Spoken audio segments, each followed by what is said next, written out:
next black bar. When does that black bar hit that one? And it's 1, 2, 3, 4, 5, 6, 7, 8, 9, 10, 11, 12, 13, 14, 15, 16, 17, 18, 19, 20. It's 20 187-year cycles. That's 20 multiplied by 68,302. That's 1,366,040 days. And that was a number worshipped by the Mayas of Central America. Now, do you see the problems? Okay?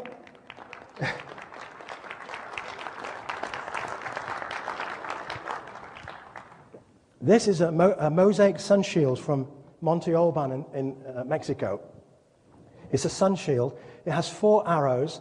It has 85 golden loops or sunspots, and it has 11 pendants. 4 times 8 times 11 multiplied by 365.25 comes out to be 1,366,040 days. So now you know what you're up against. We know what we're up against. These guys weren't the chimpanzees flying around in trees eating bananas like the archaeologists tell us. These people were smarter than we are today. And if we look at the sunspot graphs, we understand why civilizations rise and fall with sunspots, because we know sunspots affect fertility. We know how they affect fertility. They affect the particles coming off the sun. That affects the brain. That affects the production of hormones. So every time we get a sunspot cycle, the pharaohs died out. The early Greeks died out. When we have a maximum, we have a pyramid maximum. The Mayas died out in AD 750. The Incas died out in 1530. All because the sun failed their fertility needs. There were no babies being born.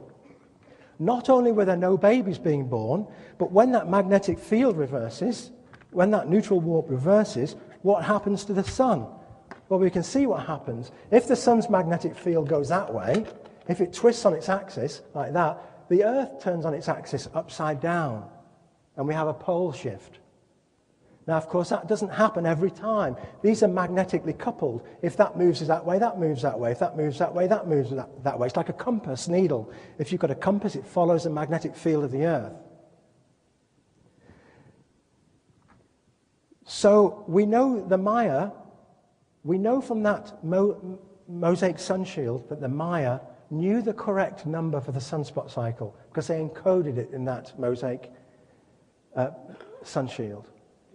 And we need to ask, why did they worship another number 520 days longer? 1,366,560 days long.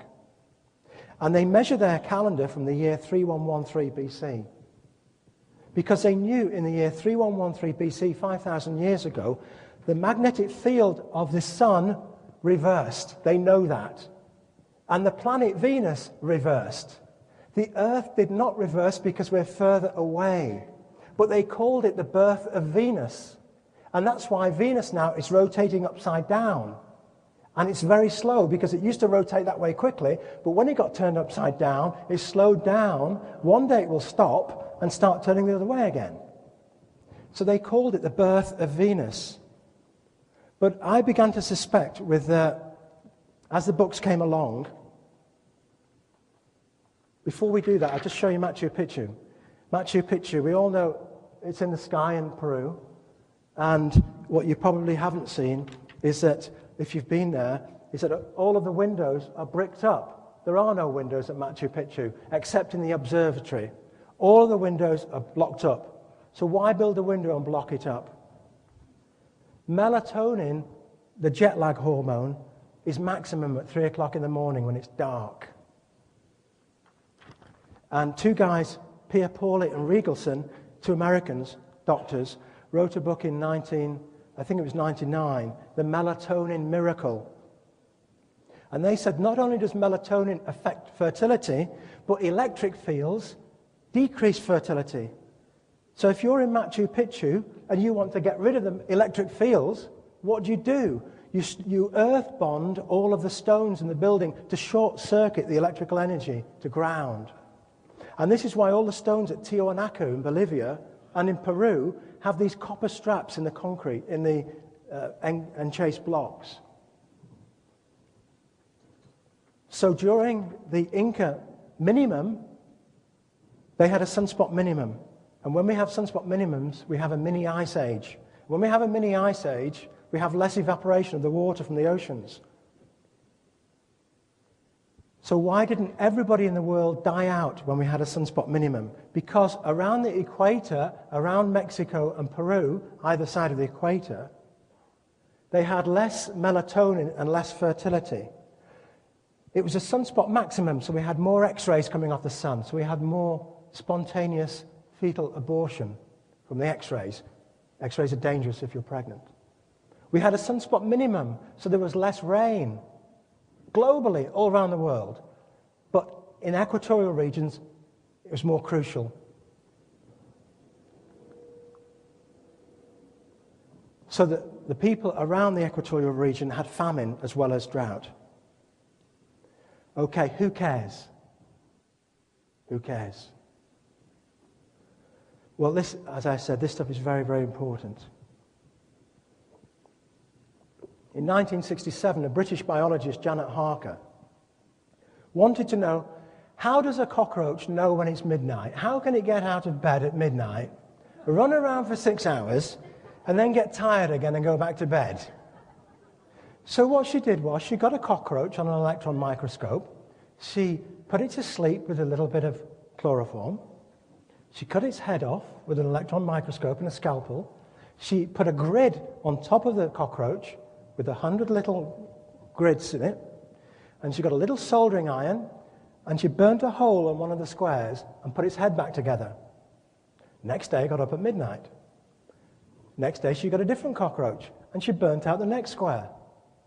And she did this over and over again, and eventually she reached a part of the brain which, when she burnt it out, it didn't wake up at midnight, and it didn't go to bed. It just ran around continuously. So she said, that must be the biological clock. She said, how can I check?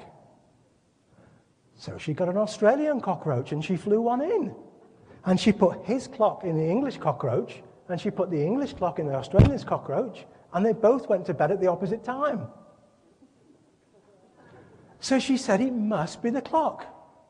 And then she said, I wonder what will happen if we put 2 clocks in one cockroach. So she put 2 clocks in one cockroach. And every time they got cancer and died. Okay, so let's have a look what's going on. Here we have the sun. The sun's giving out radiation, don't forget. And there's 4 patterns of radiation. This diagram shows the pattern 1, 2, 3. In other words, this particular month, number 4 was burned out. So we have this rhythm, this beat, a 1, 2, 3 beat. 1, 2, 3. So this sperm and the egg, they come together, and the sun is showering 1, 2, 3 on this particular baby, on this particular fetus or zygote. This sperm, as it enters the egg, and it starts developing and dividing its cells. And the baby starts developing cells as it's radiated by this sunshine with a 1, 2, 3 beat.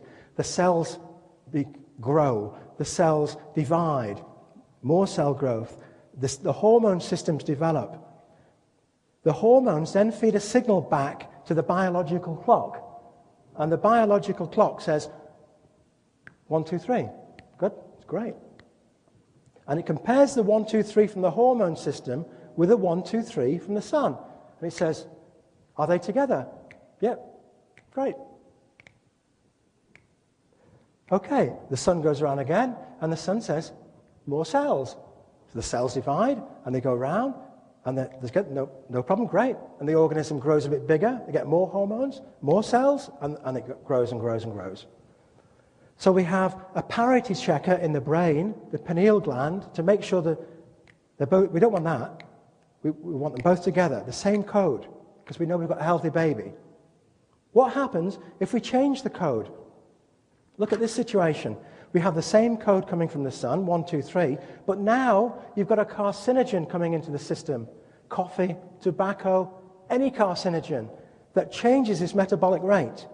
Now we've got 1, 2, 3 from the sun here, but the carcinogen's going, hey man, this cigarette's making me go really quickly. And the other one's going like that, and they say, and what happens is this comparator doesn't switch off the system. And what happens is we get a cancer loop forming. And so we get cancer. The